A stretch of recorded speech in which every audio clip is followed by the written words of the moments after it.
哇，孖哥嘅嚟咗！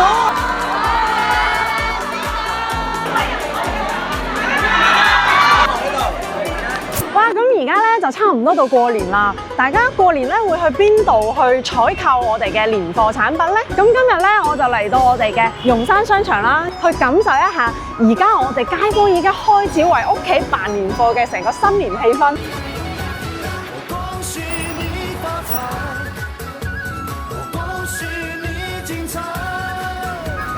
過年啦，喺我哋順德人咧非常重要嘅一個大日子嚟嘅，所以咧我哋嘅順德街坊咧提前去準備我哋屋企所需嘅一系列嘅年貨，咧係成一條揮春街。咁喺呢度咧係真係非常琳琅滿目，而且非常多唔同嘅揮春、唔同嘅 size 啦、唔同嘅材質啦，比如我哋嘅對聯啦，比如大福字啦，呢啲都係我哋屋企必備噶嘛。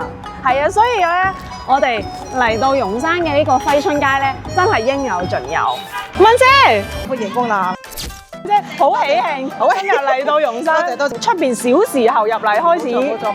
嗱，你而家睇到今年咧品種係特別多啊，你發覺係嘛？係啊，琳琅滿目。今年個動線唔同咗喎，動線唔同咗。咁必須有我哋漁村啦，文姐係咪？必須。哇，仲要俾個大師位我哋，文姐滿唔滿意？滿意。OK， 必須好嘅產品先可以入容山。冇錯。咁我哋同容山咧已經合作咗10幾年啊嘛，咁肯定係唔止我哋嘅中秋月餅啦，我哋過年咁有年味嘅日子，一定我哋嘅漁村年貨咧會入我哋嘅容山商場嘅。首先咧係有我哋呢個招財納福呢個大財神啦，呢個大家都知道都係我哋漁村今年嘅新品。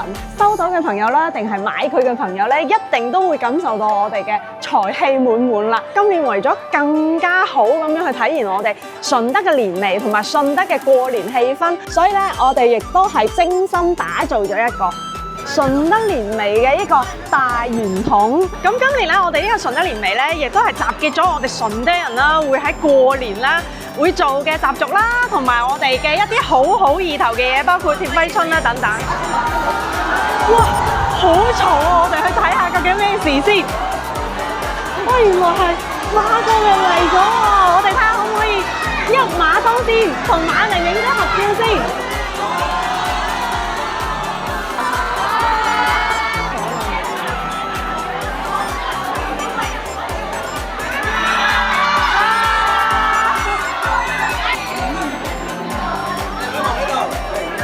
哇！